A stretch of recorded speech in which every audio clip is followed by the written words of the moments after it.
what's up everybody, and good morning and welcome back to the channel. So today we are going to be doing a car reviews, as in two. We're going to be getting everybody loaded up in the Stang. We're going to be heading out east about an hour and a half. We're going to be meeting up with a very good friend of mine from my Air Force days. He's a retired Air Force chaplain. So I sent him a link to my channel, and he got really interested, and he wanted to showcase his two cars we're going to be going to go look at today. One's from the 1950s, it's American, and the other's from the late 1970s, that's German. So that'll give you a little insight of what cars we're going to be seeing today. I do know what the cars are. I've seen them. I've rode in one. I haven't had the opportunity to go ride in the other, but I think they're really cool cars.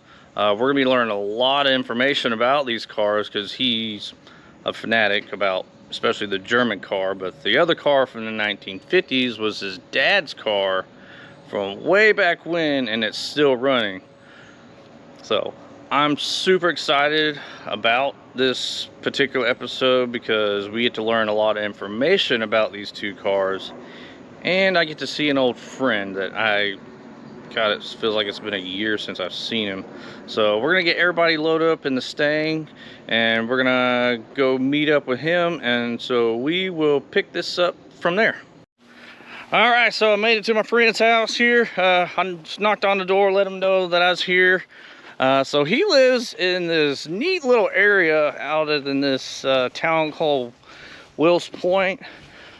He lives in this area called an air park. It's a bunch of houses, hangar houses I should say. His looks like this really neat 1940s hangar, looks like, from the World War II era. He's got his aircraft parked outside. It's Cessna 310. He's probably gonna get on me for not remembering it, but anyway, so we are here and we're gonna get the big reveal. We're gonna have him open up the door and we'll show you that the cars we're gonna be talking about and seeing, go for a ride, and he's gonna tell us any and all information about these cars.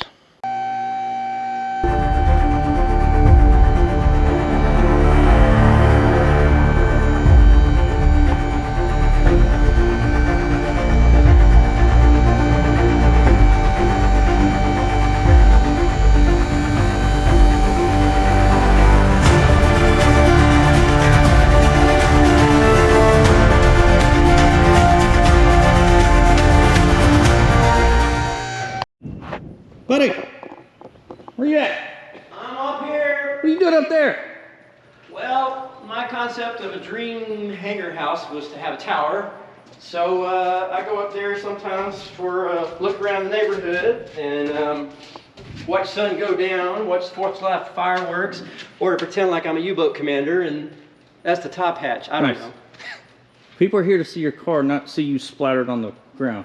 Well, we haven't figured out how we're going to do that when I'm 90 years old and still living here, but you know, that may be, yeah. So, our big reveal. So, the first car we're going to be talking about is a 1956 Chevy Bel Air 2-door.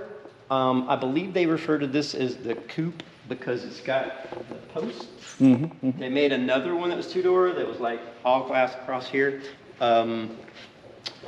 So in the triad, you know, the 55s, 56s, and 57s, this one's smack dab in the middle. So I love it because you can see the evolution of some of the design going on. We're still in 1956 going with a supersonic, iconic kind of a hood ornament. This one looks real space age. I always loved that as a kid. By 57, they got rid of that and they went to what's called the gun sights. You know, you see that on there. But a little more of a tail fin on the 56. You can see it's accentuated here somewhat. And I love those. I always have liked the tail lights on these. By 57, of course, it's looking more like what America was in love with tail fins. You really get a more pronounced one. Confidentially, I always loved the 57 best of the three. But this is Matilda. It's named after my grandma. My grandmother O'Quinn, Matilda O'Quinn, her and my granddaddy bought this car brand new from Angelina Chevrolet in Lufkin, Texas, 1956. So this is an all-original Survivor? It is. And when I say all original, there are a few things we'll talk about that we've done to it. The most notable is this color is as close as the paint shop that used to paint my dad's trucks when he was in the trucking company, as close as they could get, but they missed it. It was repainted in the 1980s. It's supposed to be, I should have looked this up, what Chevy called it, like sunset something brown. I don't know. We just call it brown in the modern era. It's supposed to be copper. I have some surviving colors here. That's what it was originally. As you can see, it's a lot more copper than what we ended up with out here, which looks brown. Everybody says, oh, it's that brown and white Bel Air. And I go, no, it's bronze and cream. Man, this ain't no V8. What is this? No, sir. This is your original Chevy 140 horse straight six. They called it the Blue Flame Special. I believe it's a 235 cubic inch. Yeah, that's ironic, isn't it? My whole life, that motor was orange, and my daddy would call it the Blue Flame Special, and I'm like, that doesn't make any sense. But you know, I was just 3 years old, so I was really happy just to get a ride in it. So my grandma drove this car after Granddaddy died, you know, in the 1960s. She would drive this car like she normally did, like it was still new everywhere. And so whenever Grandma would come to visit, this is the car that would come tearing around the bend on the street that I lived on, and I'd run out there before she could have a chance to get out and say, take me for a ride, take me for a ride. I love this car. So I've ridden many miles happily in this car. I learned to drive in this car. Before we leave the engine bay, I guess we ought to talk about that some more. So, it's that's the original motor. Yep, we did have it overhauled in around 1984, 85. But that's just internal components. Everything else should look about like it did. It looks like a new carburetor. Yeah, got new carburetor. Obviously a new battery. This is a new fuel pump that was just put on, and distributor cap and plug wires were replaced a couple of years ago. Well, about 4 years ago. So gradually, you know, just as needed when things wear out. Interesting. If you take this to a 10-minute lube job place, they're going to spend 45 minutes because they usually come to me in the rest area and go, "We can't find the oil filter." Doesn't have one. Yep. That's unique. Yeah, I don't see a single oil filter. A lot of people don't know that, but some of these earlier GM engines like that, they did not have an oil filter. Did you know that? Vaguely, I want to say that wasn't that like an option. Dang. Back in the day. I thought I stumped number one car guy on YouTube right now, but I know things and I'm good at stuff. So what I love about these old cars is there's nothing to them. It's very simple. It's all mechanical. You got your distributor, your plugs, fuel pump. You got your radiator. I guess that's thermostat. Very simple. There's the generators down here still generating. There's an old saying, you know, that car just doesn't work hardly at all. The carburetor don't carb, the generator don't gen, and the pistons don't work either. Yeah, so very basic, like cars should be nowadays. But this one, everything works. And shout out to Gary Hatfield and the crew at Hatfield Auto Restorations here in Canton, Texas. When I moved out here almost 2 years ago, I didn't know who was going to work on this because I don't know. I don't have any mechanical knowledge. I know how to put the wire back on when it pops off, a spark plug wire, but that doesn't happen on this car. Has happened on that one, but we fixed that problem. Okay. So yeah, Any other questions under the engine bay? People have crawled in here and worked on it. That's another benefit of yeah. these. Like you could get a full body in here if you have to, or at least No, that's the trunk. or at least sit right here. I think if you have a body to get rid of, there's a lot of room in the trunk. But yeah. Don't quote me on that. I've just heard stories from Louisiana on that. I don't know, but. Okay. So yeah, I made it turn back on because you got to hear this. You know, you just don't hear this much in a modern automobile when you close the hood. That's all that metal. A lot of metal. Metal. A lot of chrome. Yeah, metal. yeah. Steel. None of that aluminum stuff. Yep. So since we're back here in the trunk area, what else could you tell us that's very unique about these cars from the 50s? Like, I know back then, like every auto manufacturer had their own little thing about how they wanted their tail lights to be, to the interiors, their dash panels, their gauge clusters. So they're all in some kind of little competition with each other. Well, my favorite thing to do to people, particularly young driver friends of mine that have never been around a mid-50s Chevy car, is we pull up the gas station and I go, oh, go back there and fill it up for me. I'll hit the credit card at the pump. Knowing what's going to happen. Where's the gas tank? I'm going to guess it's underneath one of these taillights. You're right. And I don't know if this is giving away some trade secret, like, you know, the secret Masonic sign or something for the purists in the 55s, 6s, and 7s, but I'm going to show you where the gas tank is. It is right there. And you'd never know. This is so clever the way they did that. It looks like just regular, you know, chrome madness with regard to, it doesn't look like a device. It just looks like strictly deco, but very neat. That's the gas tank. All right, on to the interior. Yep, the interior is original,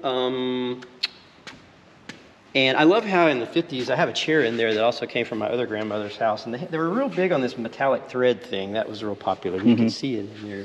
It's pretty cool. Yeah. But climb behind the wheel, Gene. Do y'all notice anything about this car?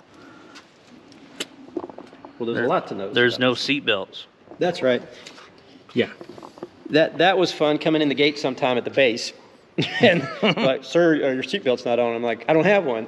And they're like those droids on the Star Wars. You know, like, you're under arrest. Yeah. No, they didn't arrest me, but I could show them where the law is prior to a certain year model. So I'm guessing back in the 50s, seatbelts weren't a thing?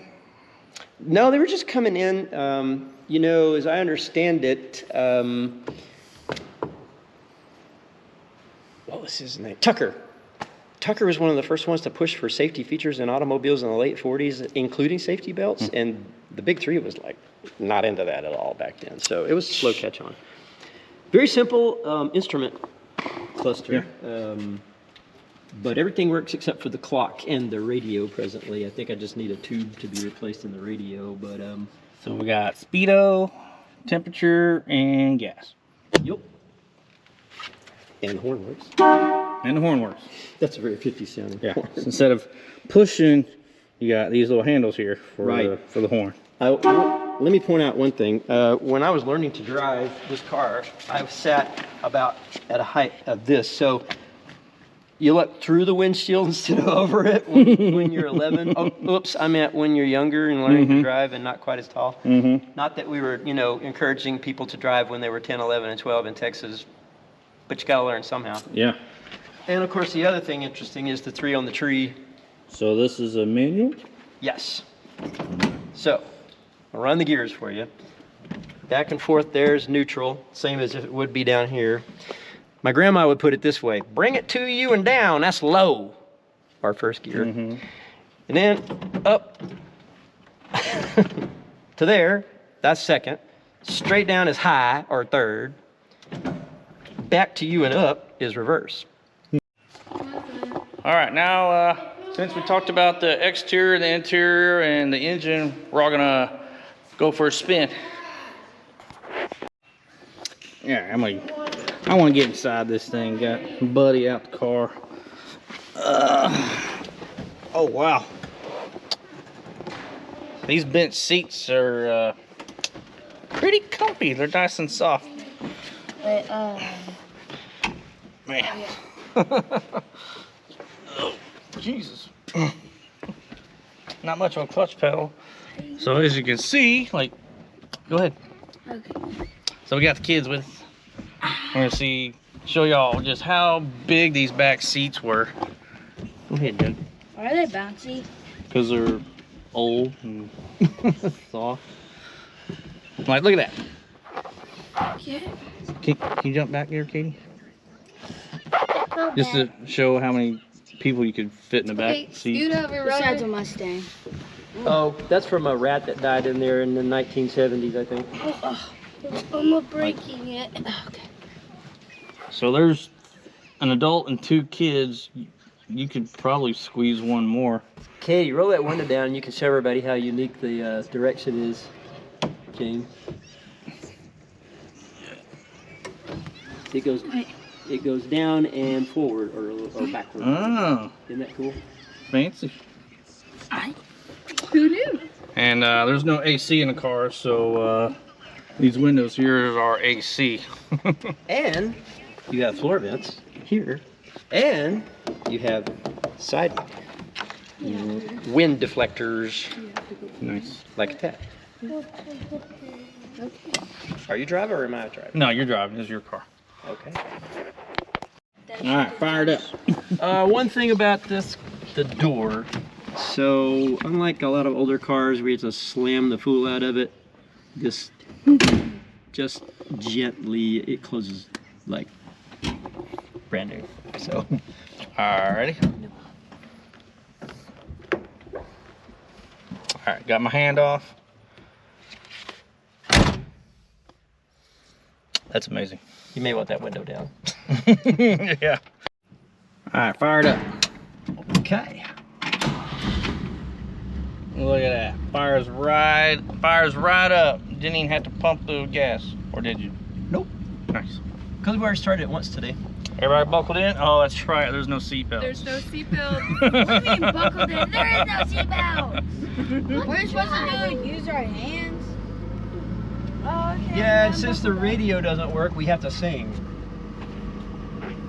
This is the song that never ends. Oh no. At least it's not 99 bottles of beer on the wall. So we can do that too. No, We can please switch it up. Please no. It's geared really low too. My dad used to yell at me all the time because I wouldn't be in third gear going 20 miles an hour. Well, not yell at, that's severe. He's like, don't do that. That was yelling.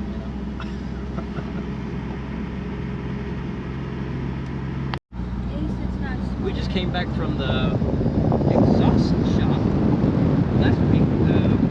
I started it up and I thought, boy, it sure is louder than normal and it smells.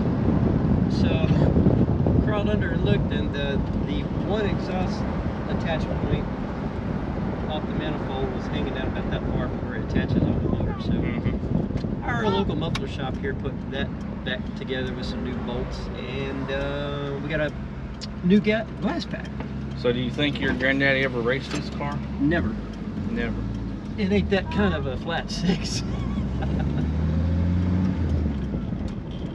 Also, you have to cancel your own turn signal. It will automatically do that. What kind of gas do you have? Oh, that's an interesting point. We only burn ethanol free because these older cars like this, man, that ethanol stuff just doesn't add things in places. So I was warned about that by the Hatfields. We got one station here that we can go to that sells ethanol free, so. How big is the gas tank, you figure? About 100 gallons, I think. Probably, yeah. Yeah, these old cars, they got to put a huge gas tank in them. Actually, it's smaller than I wish it were. I want to say it's like a 12-gallon tank. It's not that big at all. It fills up pretty quick, anyway. So what do you like most about this old car compared to your other car? of all the automobiles I've ever owned, this is the smoothest ride. Have you noticed that? It just kind of glides along like, you go over railroad tracks, and in a Jeep, I've been like thrown into the other seat before. And this one, it goes like a boat over a smooth wave. And I love the way the road looks over this hood for some reason. It's just so classy, retro.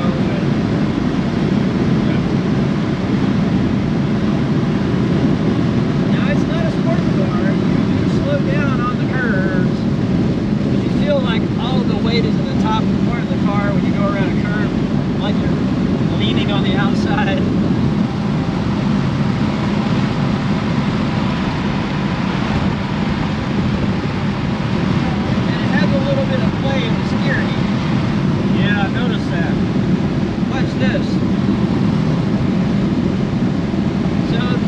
On the Porsche, you'd be going from ditch to ditch, but not here.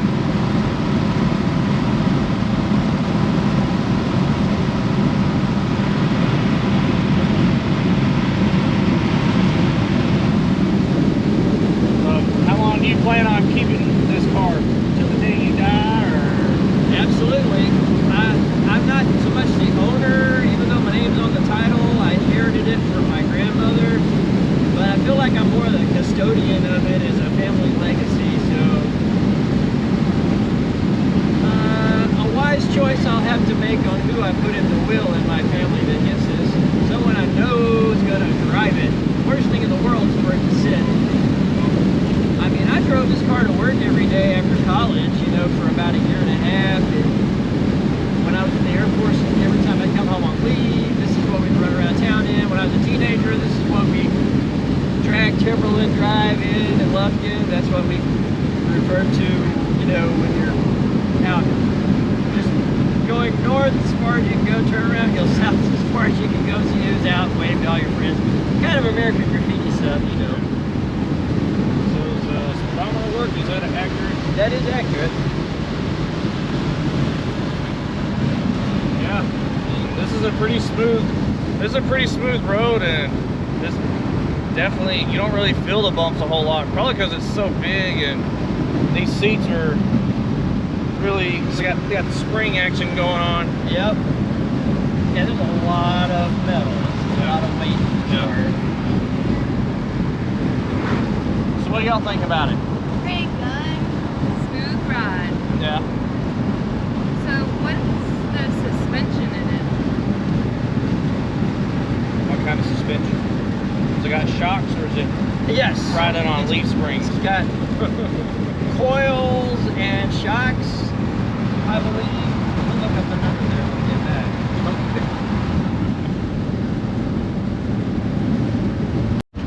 So I found the AC in this car. It's this little vent right here.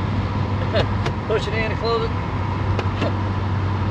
Pull it back, opening it. It brings in the air from the wheel well. Looks like there's another vent right there. James, look at this.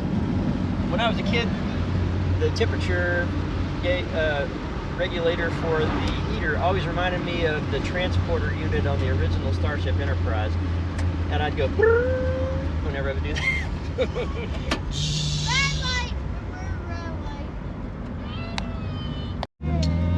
So buddy took us through this town, and he wanted to show off just how smooth this car is going over railroad tracks, because I mean, because anybody with a modern car, like, you gotta slow down extremely slow because you don't want to jar your teeth loose. Yeah.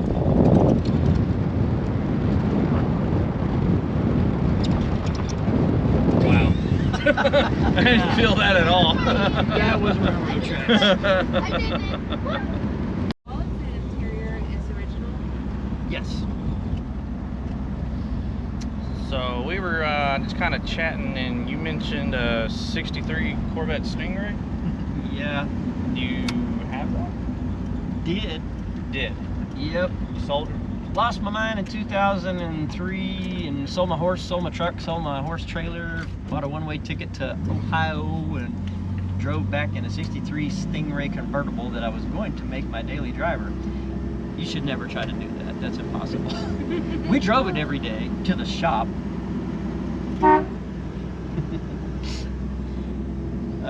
Yeah, so the happy day of my life was when we got that back up and running, and I sold it on Bring a Trailer recently for a really good price. So you were talking about the brakes. What about the brakes? Yeah, they're mechanical, hydraulic-ish. So see that pedal right there? Yep. You don't just do like modern drivers love to do and race up to a red light and slam on your brakes. I don't know why Americans are so like in love with that, but it drives me crazy. This car, you see you're gonna stop about 100 yards in front of you, go ahead and ease off, let the gears slow you down, and then begin your braking process before you get up there to it, or you're going right on through. Because the steering, there's no power steering, correct? No power steering. Oh, that's another thing. Watch this. If you still got battery. The best way to do turns in this car is to let it self-correct. So watch. Oh. Yeah. It tries to straighten itself back out, and then you're not fighting it when you're going low speed against the asphalt underneath, since it's manual steering. It's just an old trick that we learned, especially in backing up with these older cars. It works great. And that's Matilda. All right. Hey, how's it going, everybody? So I hope y'all enjoyed part 1 of today's content with the 1956 Chevrolet Bel Air, and stick around for the next couple days and I'll post part 2 as we'll go over the 1978 Porsche 911 SC. But anyway, so if you'd like to see more content like this, please like and subscribe, and always drop a comment. So until next time, see ya.